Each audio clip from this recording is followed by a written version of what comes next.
Chapitre 5. Ben 2. 1. Le jeudi 25 septembre, Ben dîna de nouveau chez les Norton. Repas traditionnel, saucisses de Francfort et haricots. Bill Norton fit griller les saucisses dehors au barbecue. Quant à Anne, dès 9 heures du matin, elle avait mis les haricots blancs à mijoter dans la mélasse. Ils s'installèrent à la table de pique-nique et, le repas terminé, ils y restèrent tous les quatre à fumer des cigarettes et à discuter à bâtons rompus des chances de plus en plus réduites qu'avait l'équipe de Boston de gagner la coupe de baseball. Le temps s'était rafraîchi. On n'avait pas froid, même en bras de chemise, mais on sentait un picotement ténu sur la peau.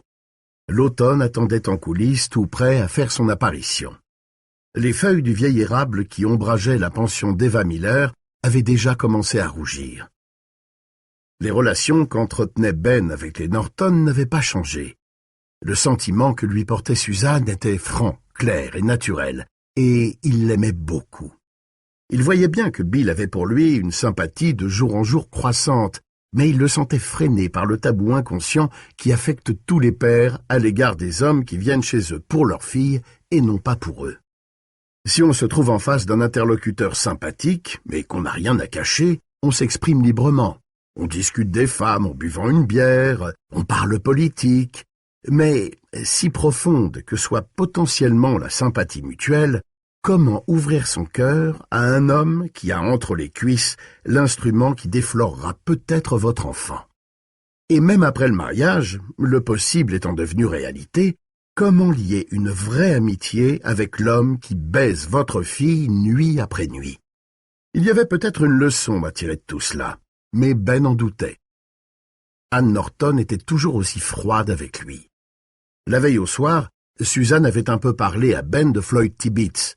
Sa mère voyait en Floyd une solution nette et satisfaisante au problème du gendre. Elle l'avait jaugé, il était solide.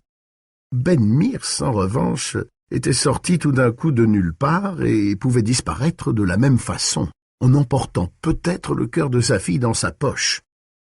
Elle avait à l'égard de l'écrivain, du créateur, cette animosité instinctive typique des petites villes. Animosité qu'Edward Arlington Robinson ou Sherwood Anderson auraient immédiatement reconnue. Et Ben se doutait qu'au fond d'elle-même, elle avait assimilé un stéréotype. C'étaient soit des pédérastes, soit des obsédés sexuels, des criminels en puissance, des suicidaires ou des maniaques, avec une propension très nette à expédier aux jeunes filles des paquets contenant leur oreille gauche. La participation de Ben aux recherches entreprises pour retrouver Ralph et Glick semblait avoir renforcé sa suspicion plutôt que l'avoir amoindrie. Et il avait l'impression que faire sa conquête serait chose impossible. Il se demandait si elle savait que Parkins Gillespie lui avait rendu visite dans sa chambre. Il ruminait paresseusement ses pensées quand Anne dit « C'est terrible ce qui est arrivé au petit Glick. »« Ralphie ? Oui, acquiesça Bill. »« Non, l'aîné, il est mort. » Ben sursauta. « Qui, Danny ? Il est mort hier au début de la matinée. » Anne semblait surprise que les hommes ne soient pas au courant. En ville, on ne parlait que de ça. « Je l'ai entendu dire chez Milt, » dit Suzanne. Sous la table, sa main rencontra celle de Ben et il s'empressa de la lui prendre. « Comment les Glick réagissent-ils ? » ?»« De la même façon que moi, je réagirais, » répondit Anne simplement. « Ils sont fous de douleur. » Rien d'étonnant à cela, pensa Ben. Il y a 10 jours, leur vie suivait son cours habituel, et maintenant, le destin avait fait éclater leur petite cellule familiale. Un frisson le parcourut. « Croyez-vous que l'autre petit Glick réapparaîtra un jour vivant ?» demanda Bill à Ben. « Non, » dit Ben. « Je pense qu'il est mort lui aussi. »« Comme ça s'est passé à Houston il y a 2 ans, » soupira Suzanne. « S'il est mort, j'espère presque qu'on ne le retrouvera pas. Celui qui peut faire une chose pareille à un petit garçon sans défense. »« La police fait des recherches, j'imagine, » dit Ben. « Il doit faire le tour de tous les délinquants sexuels connus et les interroger. Quand on aura retrouvé le type, il faudra le pendre par les pouces, » conclut Bill Norton. « À badminton, Ben ?» Ben se leva. « Non, merci, vous êtes trop fort pour moi. Je ne veux pas me ridiculiser. Merci pour ce dîner délicieux. Je voudrais travailler encore un peu ce soir. Anne Norton eut un froncement de sourcils et resta silencieuse. Bill se leva. « Comment marche ce nouveau livre ?»« Bien, » dit Ben brièvement. « Suzanne, ça vous dit de descendre en ville avec moi? On pourrait aller prendre une glace chez Spencer. »« Oh, je ne sais pas, » intervint Anne, sans laisser à Suzanne le temps de répondre. « Après l'histoire de Ralph Iglick, je me sentirais plus rassurée si... » Suzanne l'interrompit. « Maman, je suis une grande fille, et puis il y a des lampadaires tout le long de Brock Hill. »« Je vous raccompagnerai, bien sûr, » dit Ben du ton du jeune homme modèle. Il faisait si beau quand il était parti de chez Eva qu'il n'avait pas pris sa voiture. « Ils ne craignent rien, » dit Bill. « Tu te fais trop de soucis, maman. »« Oui, c'est probable. Les jeunes savent toujours mieux que nous, n'est-ce pas ?» Elle eut un sourire crispé. « Je vais juste chercher une veste, » murmura Suzanne à Ben. Et elle remonta jusqu'à la maison. Elle portait une petite jupe rouge qui s'arrêtait aux cuisses, et lorsqu'elle monta les marches devant la porte, il y avait de quoi se rincer l'œil. Ben regardait, sachant qu'Anne le regardait. Son mari éteignait le feu de braise. « Combien de temps comptez-vous rester à Salem, Ben ?» demanda Anne avec une amabilité de commande. « Jusqu'à ce que le livre soit terminé, en tout cas, » dit-il. « Après, je ne sais pas. Les matinées sont merveilleuses, et j'aime l'air qu'on y respire. » Il la regarda en souriant. « Il se peut que je reste plus longtemps. » Elle lui rendit son sourire. « Il fait froid en hiver, Ben, terriblement froid. » Suzanne apparut en haut des marches et les rejoignit, une veste légère jetée sur les épaules. « On y va? J'ai très envie d'une glace au chocolat, et tant pis si c'est pas bon pour la peau. »« Votre peau restera parfaite, ne craignez rien, » dit-il. Et, se tournant vers Monsieur et Madame Norton, « Merci encore. »« Venez quand ça vous chante, » dit Bill. « Tiens, demain soir, si vous voulez, pour regarder le match, apportez un pack de bière. On pourra toujours se fiche de la tronche de ce maudit Jastremski. »« Bonne idée, » dit Ben. « Mais il faudra faire vite, vu qu'il va se faire sortir dès la deuxième manche. » Le rire de Bill, jovial et chaleureux, les suivait encore quand ils eurent tourné le coin de la maison. 2. « Je n'ai pas envie d'aller chez Spencer, » dit-elle tandis qu'il descendait la colline. « Allons plutôt au parc. »« Et les voyous, ma bonne dame ?» demanda-t-il en imitant l'accent du Bronx. À Salem, par arrêté municipal, tous les voyous doivent être rentrés chez eux à 7 heures du soir. Or, il est exactement 8h03. Ils n'avaient pas encore atteint le pied de la colline que l'obscurité les avait déjà enveloppés. Leurs ombres s'allongeaient ou se raccourcissaient dans la lumière des lampadaires. « Vos voyous sont bien accommodants, » dit-il. « Personne ne va dans le parc après la tombée de la nuit. Les gosses de la ville y vont de temps en temps pour se plotter quand ils ne peuvent pas se payer le drive-in, » dit-elle en lui faisant un clin d'œil. « Alors, si vous voyez des ombres rôder dans les buissons, détournez les yeux. » Ils entrèrent par le côté ouest qui faisait face à la mairie. Le parc était ombreux, un peu comme dans un rêve. Les allées macadamisées serpentaient sous les arbres feuillus et le bassin, illuminé par le reflet des lampadaires, brillait tranquillement. Si présence il y avait, elle était insoupçonnable. Ils contournèrent le monument aux morts.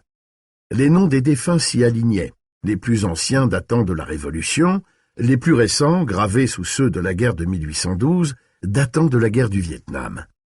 On comptait 6 noms pour ce dernier conflit, les entailles récentes dans le cuivre luisant comme des blessures fraîches. Il pensa, cette petite ville est mal nommée. Elle devrait s'appeler le temps.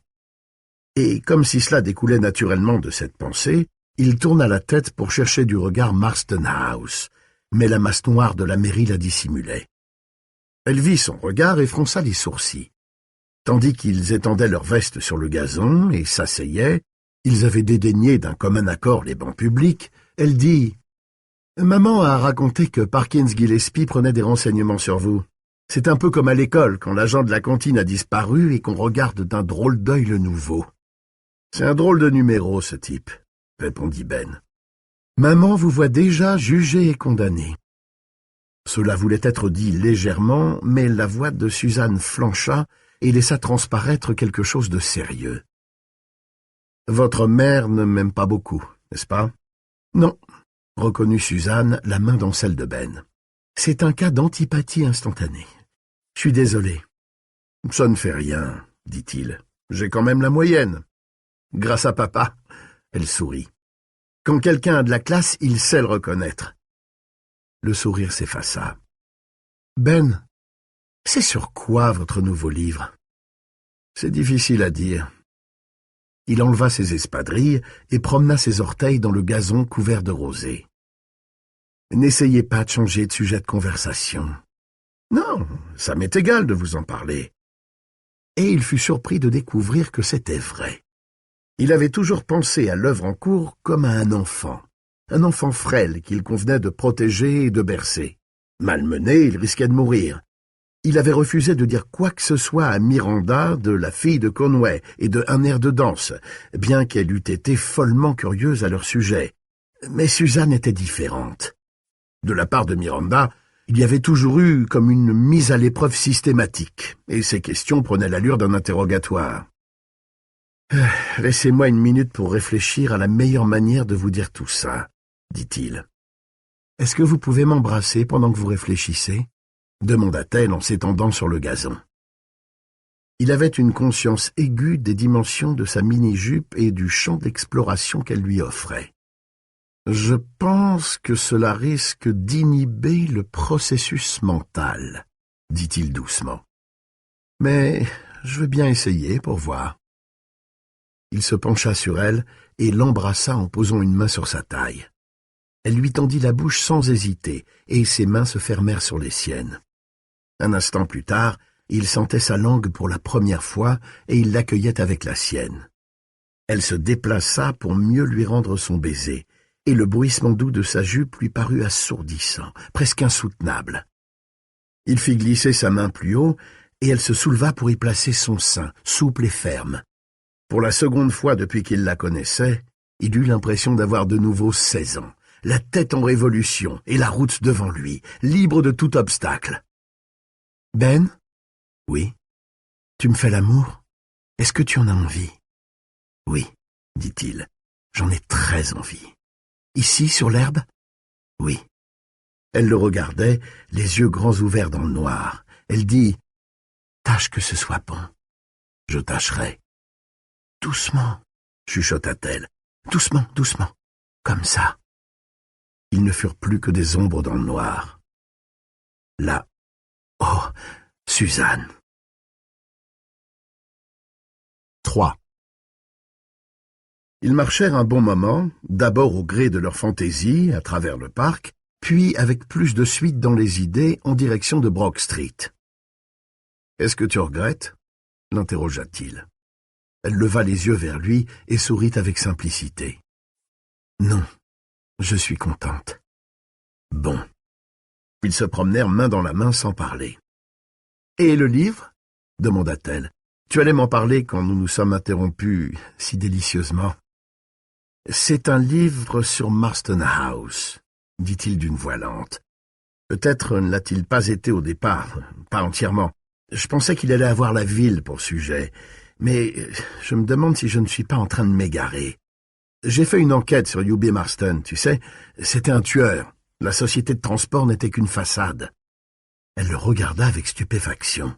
« Comment est-ce que tu as appris tout ça ?»« Un peu par la police de Boston et beaucoup par une femme du nom de Minella Corey, la sœur de Birdie Marston. Elle a 79 ans maintenant. Elle ne se souvient pas de ce qu'elle a mangé au petit-déjeuner, mais elle n'a rien oublié de ce qui s'est passé avant 1940. Et elle t'a dit tout ce qu'elle savait. Elle est dans une maison de retraite dans le New Hampshire, mais je ne crois pas que quelqu'un ait pris la peine de l'écouter depuis des années. Je lui ai demandé si Hubert Marston avait vraiment été un tueur à gages dans la région de Boston. La police, elle, ne mettait pas cela en doute, et elle a hoché la tête affirmativement. « Combien ?» lui ai-je demandé.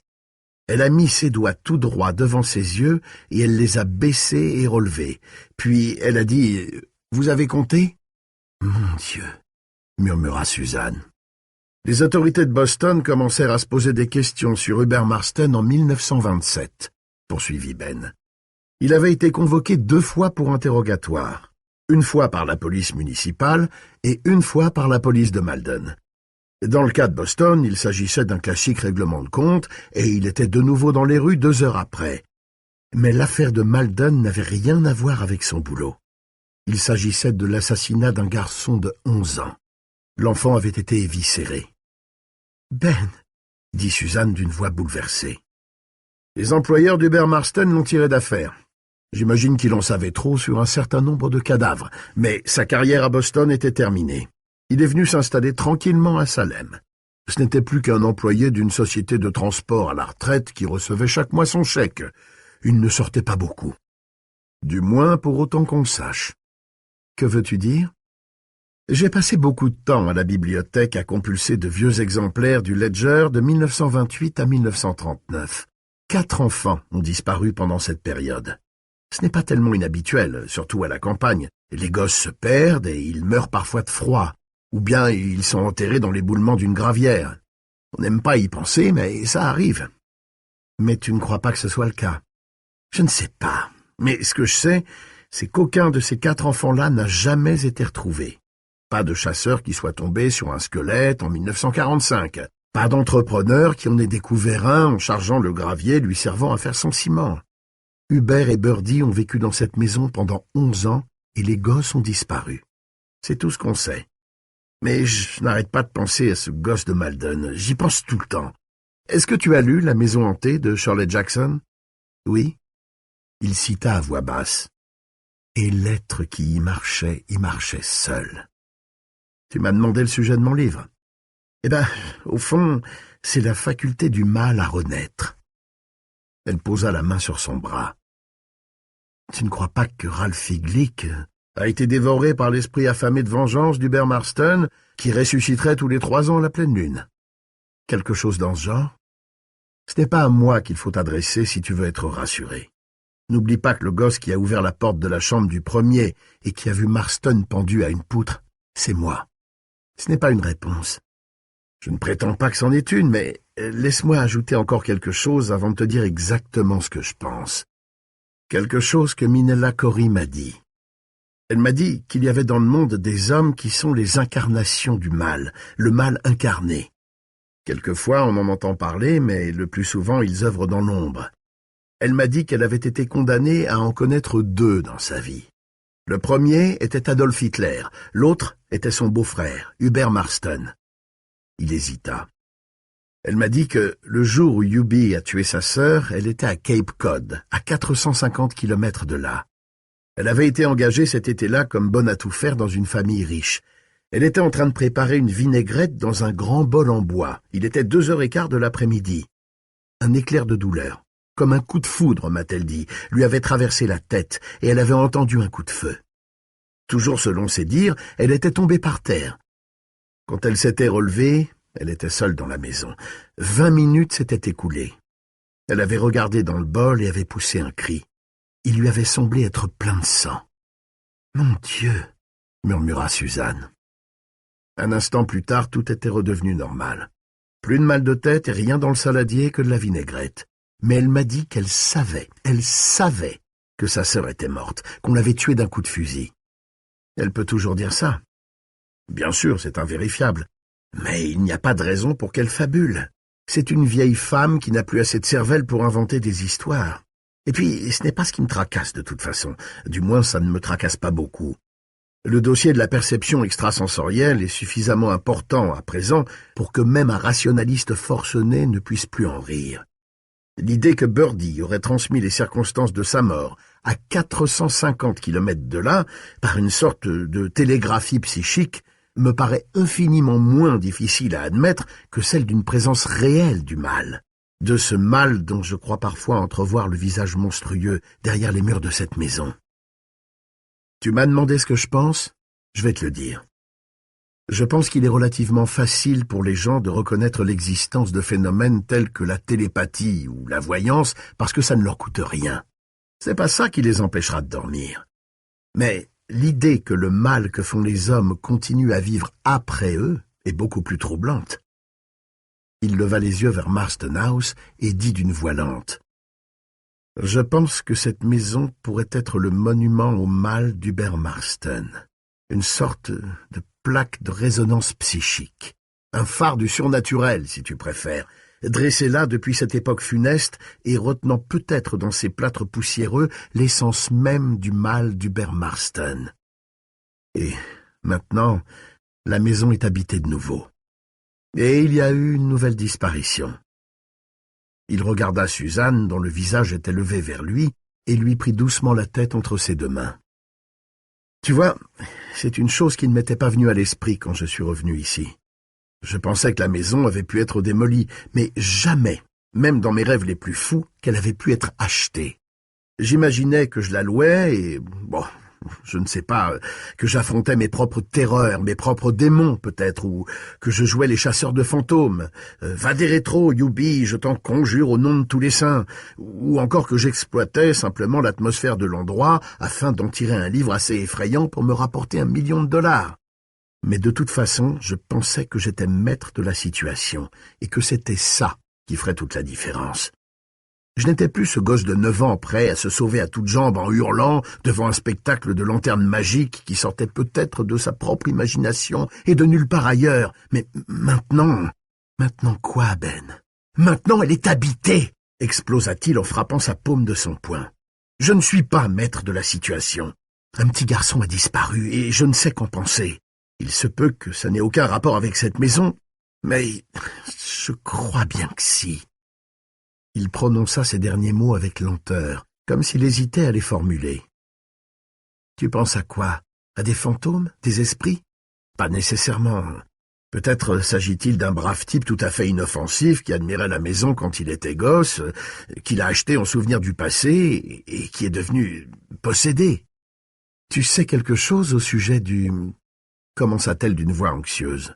« Du nouveau propriétaire? Non, je ne fais qu'émettre une hypothèse. Mais si ça vient de la maison, j'aimerais presque mieux que ce soit un cas de possession plutôt que... Plutôt que quoi? Plutôt que la maison ait attiré une autre incarnation du mal, dit Ben simplement. 4. Anne Norton les guettait de sa fenêtre. Elle avait appelé chez Spencer un peu plus tôt. « Non, » avait dit Miss Coogan avec une certaine délectation. « Ils ne sont pas ici, ils ne sont pas venus. » « Où es-tu allée, Suzanne? Oh, où es-tu allée ?» Sa bouche se tordit en une vilaine grimace d'impuissance. « Va-t'en, Ben Mears, va-t'en et laisse-la tranquille. » 5. En quittant les bras de Ben, Suzanne dit « Il faut que je te demande quelque chose, Ben, quelque chose d'important. »« Tout ce que tu voudras. »« Ne parle de ces choses-là à personne ici, personne. » Il sourit sans gaieté. « T'en fais pas, j'ai pas envie que les gens s'imaginent que je suis devenu ma boule. Est-ce que tu fermes ta chambre à clé chez Eva? »« Non. Je la fermerais à double tour si j'étais toi. » Elle le regarda droit dans les yeux. « Il faut que tu te rendes compte qu'on se méfie de toi. »« Toi aussi? » ?»« Ce devrait être le cas, mais il se trouve que je t'aime. » Et dans la seconde, elle était partie. Elle remontait l'allée menant à la maison. Ben la regarda s'éloigner, sidéré par tout ce qu'il avait dit, et plus encore par ces quelques mots qu'elle avait prononcés à la fin.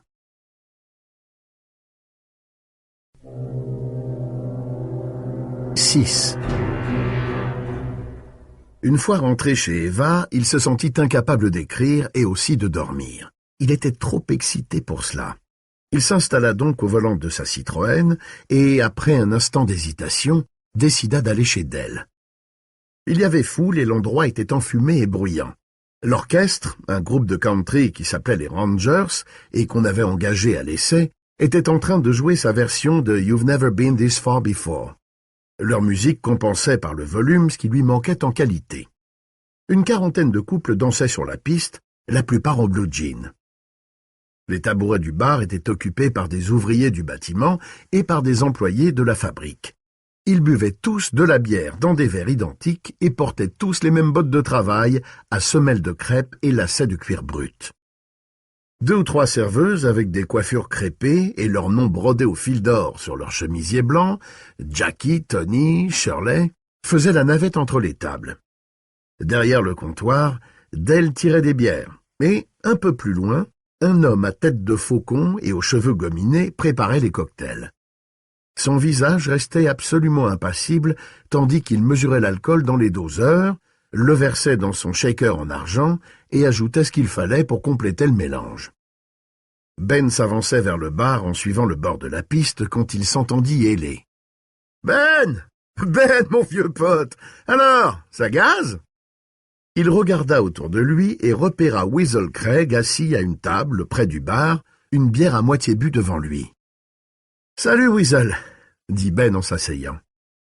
Il se sentait soulagé de retrouver un visage familier, et puis il aimait bien Weasel. « Alors comme ça, tu t'offres un peu de vie nocturne, hein, mon pote ?» Weasel sourit et lui envoya une claque sur l'épaule. Ben se dit que son chèque avait dû arriver.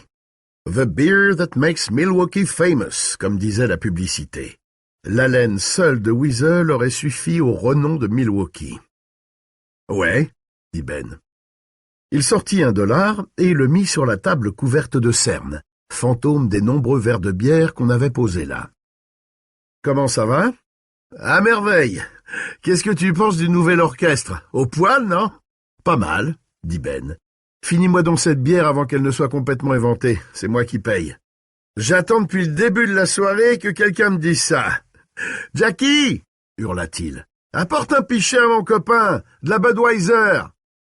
Jackie apporta le pichet sur un plateau jonché de pièces de monnaie trempées de bière et le posa sur la table. Les muscles de son bras droit faisaient saillie comme ceux d'un boxeur professionnel. Elle observa fixement le dollar comme si elle se trouvait devant une espèce nouvelle de cafard. « C'est $1.40, fit-elle. Ben posa un autre billet sur la table.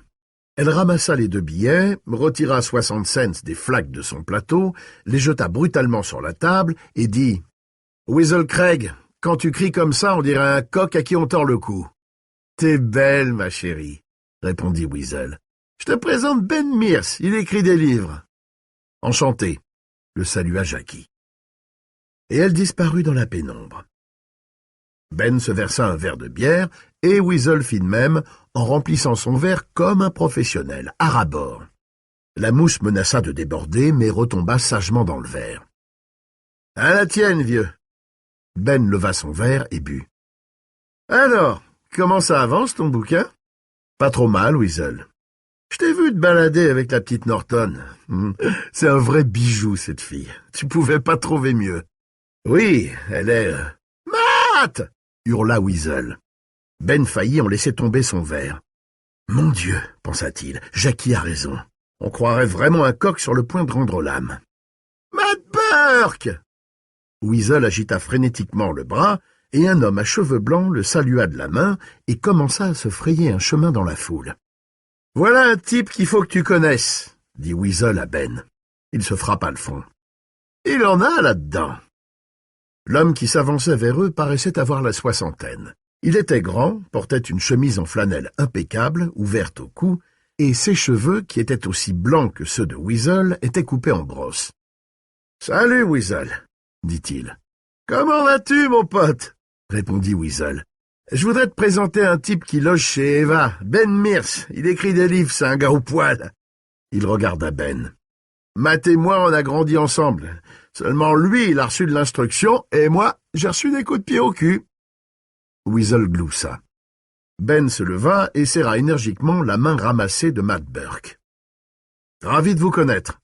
Moi aussi, j'ai lu un de vos livres, monsieur Mears, un air de danse. Appelez-moi Ben, je vous en prie.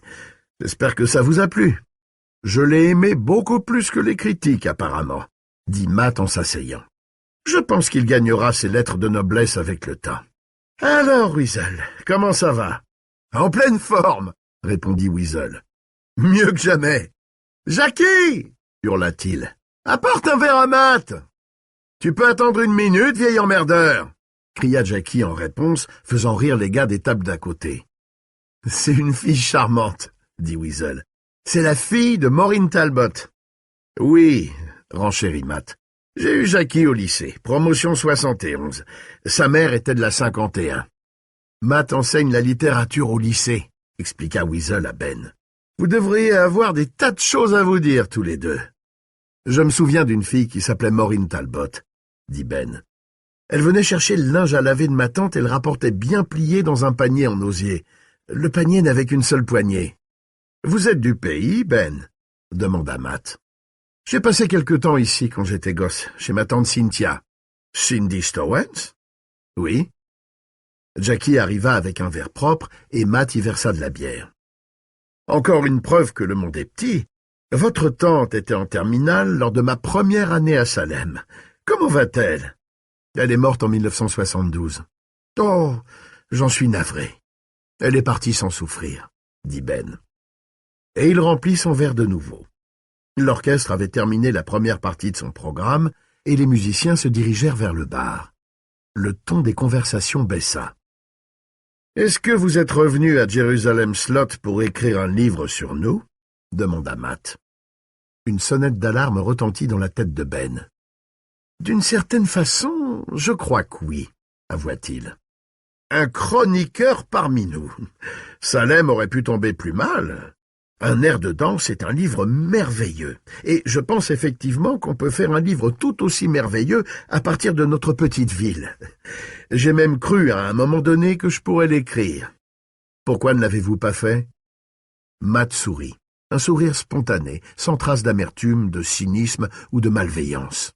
« Il me manquait l'ingrédient vital, le talent. »« Ne le crois pas, » dit Weasel en remplissant de nouveau son verre avec la lie restée au fond du pichet.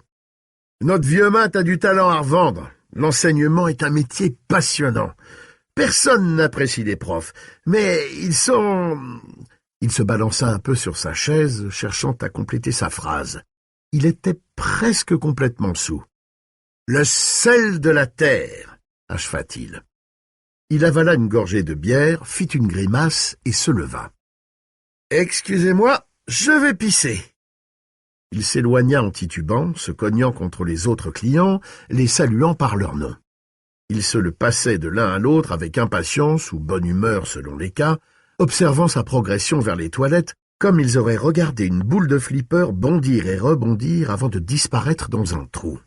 « Et voici l'épave d'un brave homme », soupira Matt. Et il leva un doigt. Une serveuse apparut presque immédiatement et s'adressa à lui en l'appelant Monsieur Burke. Elle semblait un tantinet choquée que son vieux professeur de littérature se trouvât là, en train de se pinter avec des ivrognes comme Weasel Craig. Quand elle s'en alla leur chercher un autre pichet, Matt resta silencieux, perdu dans ses pensées.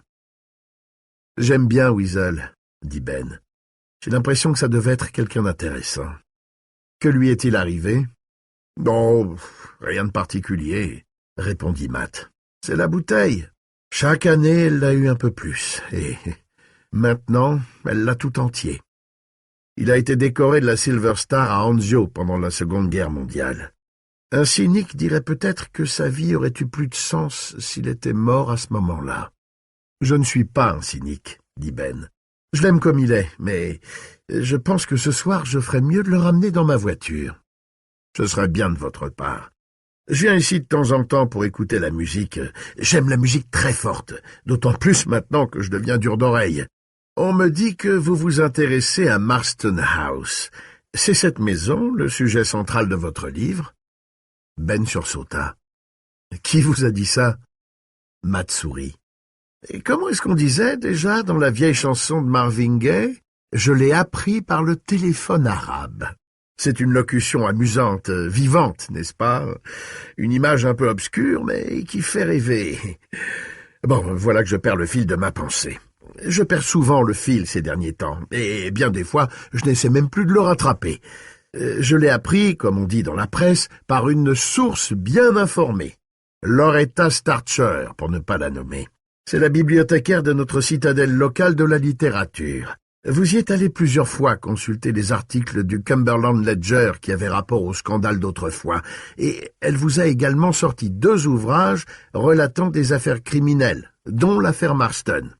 À propos, l'article de Lebert est bon. Il est venu à Salem et a fait sa propre enquête en 1946. Mais le chapitre de Snow, c'est de la merde. Ça ne repose sur rien. Je sais, ne put s'empêcher de répondre Ben.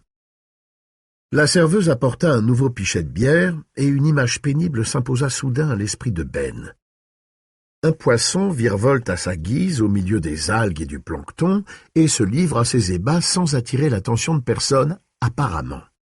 On pose les jumelles, il est dans un aquarium. Matt paya la serveuse et dit « C'est une chose horrible ce qui s'est passé là-haut. C'est resté dans la conscience de la ville. Bien sûr, les récits d'horreur et de meurtre sont toujours transmis avec une délectation morbide de génération en génération, tandis que les étudiants regimbent à étudier les travaux de savants comme George Washington Carver ou Jonas Salk. Et il y a autre chose, je crois. Peut-être que c'est lié à la topographie de Salem. »« Oui, » répondit Ben, tenté malgré lui d'enchaîner. Le professeur venait d'exprimer une idée qui rôdait dans son inconscient depuis qu'il était revenu, et peut-être même avant. La maison se dresse là, sur cette colline qui domine la ville, comme une idole maléfique. Il ponctua sa phrase d'un petit rire pour donner l'impression qu'il s'agissait d'une boutade, mais c'était exactement ce qu'il ressentait. Les mots lui avaient échappé, et Ben avait la sensation de s'être mis à nu devant cet étranger, d'avoir, sans le vouloir, ouvert une fenêtre donnant directement sur son âme. Et l'attitude de Matt Burke, qui se mit subitement à le fixer avec attention, ne fit rien pour dissiper son malaise. « C'est ça le talent », déclara Matt. « Pardon ? Vous avez mis le doigt dessus. Marston House nous regarde tous de là-haut depuis presque 50 ans. Nous et nos peccadilles, nos péchés, nos mensonges, dressés là comme une idole. Peut-être qu'elle a vu le bien aussi, dit Ben. Il n'y a pas grand bien à voir dans ces petites villes que rien n'agite. Une énorme indifférence, pimentée de temps en temps d'une mauvaise action involontaire, ou, pis encore, d'une mauvaise action consciemment accomplie. Le prolixe Thomas Wolfe en a fait son fonds de commerce. Je croyais que vous n'étiez pas cynique. C'est vous qui l'avez dit, pas moi. Matt sourit et but sa bière à petites gorgées. Les gars de l'orchestre, habillés de costumes resplendissants, chemises rouges, gilets et foulards or et argent, quittèrent le bar et regagnèrent leur place. Le chanteur prit sa guitare et commença à l'accorder. « Et puis, vous n'avez pas répondu à ma question, » poursuivit Matt. « C'est Marston House, le sujet de votre livre ?»« Je crois, oui, d'une certaine façon. »« Je vous embête avec mes questions. Excusez-moi. »« Ce n'est pas grave. » répondit Ben, qui pensait à Suzanne et se sentait mal à l'aise. « Je me demande ce qui arrive à Weasel. Ça fait un sacré bout de temps qu'il est parti. Puis-je profiter de notre rencontre pour vous demander une faveur? Si vous refusez, je le comprendrai très bien. »« Bien sûr, allez-y, » dit Ben. « Je donne au lycée des cours sur l'écriture et les procédés littéraires, » dit Matt. Ce sont des enfants intelligents qui arrivent à la fin de leurs études secondaires, et j'aimerais leur présenter quelqu'un qui vit de sa plume, quelqu'un qui, comment dirais-je, a pris les mots et les a fait chers. Je viendrai avec le plus grand plaisir, assura Ben, flatté Dieu sait pourquoi. Vos cours durent combien de temps? 50 minutes. Bon, je ne risque pas trop de les ennuyer en si peu de temps. Oh, je crois que moi j'y parviens très bien, dit Matt. Mais vous, je suis sûr que vous ne les ennuierez pas du tout. La semaine prochaine? D'accord. Dites-moi un jour et une heure. Mardi en fin de matinée? Ça commence à 11h et ça se termine à 12:10. Personne ne sifflera, mais il se peut que vous entendiez gargouiller beaucoup d'estomac. Je me mettrai du coton dans les oreilles. Matt rit. Je suis ravi. Rendez-vous au secrétariat si ça vous va. Parfait. Et, Monsieur Burke? C'était Jackie, la fille aux muscles de boxeur. Weasel s'est effondré dans les toilettes. Est-ce que... Bien sûr que oui. Ben, voudriez-vous... Naturellement. Ils se levèrent et traversèrent la salle. L'orchestre s'était remis à jouer. On distinguait mal les paroles, mais ça parlait du respect qu'avaient toujours les jeunes de Muscogee pour le doyen de leur fac. Les toilettes sentaient l'urine rance et l'eau de javel. Weasel était écroulé contre le mur, entre deux urinoirs, et un type en uniforme de l'armée pissait à environ 4 centimètres de son oreille droite. La bouche de Weasel était ouverte, et Ben pensa qu'il avait l'air terriblement vieux. Vieux et ravagé par on ne savait quoi d'impitoyable et d'impersonnel. La conscience de son propre vieillissement, progressif et inéluctable, lui serra le cœur. Ce n'était pas la première fois, mais jamais ça ne lui était venu de façon si aiguë et si soudaine. La pitié qui lui monta à la gorge comme une eau noire était valable pour lui comme pour Weasel. « Tenez, » dit Matt, « pouvez-vous glisser votre bras sous lui dès que ce monsieur aura fini de se soulager ?»« Oui, » assura Ben. Il regarda l'homme en uniforme militaire secouer sans hâte la petite goutte. « Vous pouvez pas vous dépêcher, mon vieux ? » ?»« Pourquoi faire ? Vous croyez qu'il est pressé, lui ?» Il finit pourtant par remonter sa fermeture éclair et leur laissa la place. Ben glissa son bras sous le dos de Weasel, le saisit par l'aisselle et le souleva. Pendant un instant, il eut les fesses collées au mur en carrelage et sentit dans ses reins les vibrations de l'orchestre. La complète inconscience de Weasel avait fait de son corps une masse pesante et flasque. Matt glissa sa tête sous l'autre bras, agrippa Weasel par la taille, et ils le portèrent à eux deux hors des toilettes. « Exit, Weasel !» dit quelqu'un, et il y eut des rires. « Dell devrait refuser de le servir, » dit Matt d'une voix essoufflée. « Il sait comment ça se termine à chaque fois. » Ils passèrent la porte d'entrée et gagnèrent les marches menant au parking. « Doucement !» grogna Ben. « Ne le laissez pas tomber !» Quand ils descendirent le petit escalier, les pieds inertes de Weasel cognèrent contre les marches comme s'ils avaient été en bois. « La Citroën, là-bas, dans la dernière rangée !» Ils le portèrent jusque-là. L'air était devenu plus vif. Demain, les feuilles seraient veinées de sang. Weasel poussait maintenant des grognements sourds et sa tête renversée brinque-ballait dans le vide. « Vous arriverez à le mettre dans son lit quand vous serez rentré chez Eva ?» demanda Matt. « Oui, je pense. Bon, regardez, on aperçoit le faîte de Marston House par-dessus les arbres. » Ben regarda. Matt avait raison. La ligne régulière du toit apparaissait au-dessus de l'horizon sombre des pins et semblait avoir été prévue par les hommes pour barrer la route aux étoiles. Ben ouvrit la portière droite et dit « Tenez, passez-le-moi. » Il fit glisser Weasel sur le siège du passager, le cala soigneusement et ferma la portière. La tête de Weasel s'affaissa contre la vitre, prenant ainsi une allure aplatie et grotesque. « Mardi à 11h. J'y serai. Merci. Et merci aussi de votre aide pour Weasel. » Matt tendit la main à Ben et Ben la lui serra. Il grimpa dans la Citroën, mit le moteur en marche et prit la direction du village. Le néon de la guinguette disparut derrière les arbres. La route était déserte et noire, et Ben songea « Ces routes sont hantées à présent. » Weasel poussa un grognement qui le fit sursauter. La Citroën fit une légère embardée. Pourquoi diable cette pensée m'est-elle venue? Question sans réponse. 7. Il ouvrit le déflecteur de la portière droite afin de ranimer son compagnon de route par un petit coup d'air frais, et quand ils arrivèrent devant chez Eva, Weasel avait repris en partie conscience. Ben l'aida à monter les marches du perron et le conduisit dans la cuisine, encore faiblement éclairée par les braises du poêle. Weasel poussa un gémissement, puis marmonna. « C'est une chouette fille, Jack. Et les femmes mariées, tu sais, elles savent ce qui... » Une ombre apparut dans le couloir. C'était Eva, imposante dans sa grosse robe de chambre molletonnée. Ses cheveux étaient hérissés de bigoudis et retenus dans un filet de coton. Son visage était pâle comme un spectre dans le clair de lune. « Ed, souffla-t-elle. « Oh, Ed, tu as recommencé. » Weasel souleva les paupières en entendant la voix d'Eva et il esquissa un sourire. « Encore et toujours, lâcha-t-il. Tu es bien placé pour le savoir, pas vrai?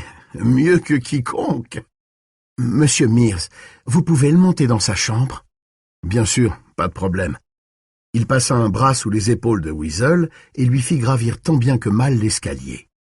La porte de sa chambre n'était pas verrouillée. Il put le traîner à l'intérieur. Sitôt que Ben l'eut déposé sur le lit, Weasel s'endormit comme une masse. Ben s'attarda un instant dans la chambre. La pièce était propre, presque aseptisée. Tout était rangé, en ordre. On se serait cru dans un dortoir militaire. Au moment où il s'apprêtait à retirer les chaussures de Weasel, Eva apparut derrière lui. « Ne vous souciez pas de ça, monsieur Mears, » lança-t-elle. « Allez donc vous coucher. »« Mais il n'est pas... Je le déshabillerai. Son visage était grave et empreint de dignité. Je le déshabillerai et le frictionnerai à l'alcool pour qu'il n'ait pas trop la gueule de bois demain matin. Je l'ai déjà fait, très souvent. Entendu, répondit Ben. Ben monta l'escalier sans se retourner et gagna sa chambre. Il se dévêtit lentement. Une douche aurait été la bienvenue, mais il ne s'en sentait pas le courage. Il se mit au lit et resta longtemps étendu dans l'obscurité, à regarder le plafond, sans parvenir à trouver le sommeil.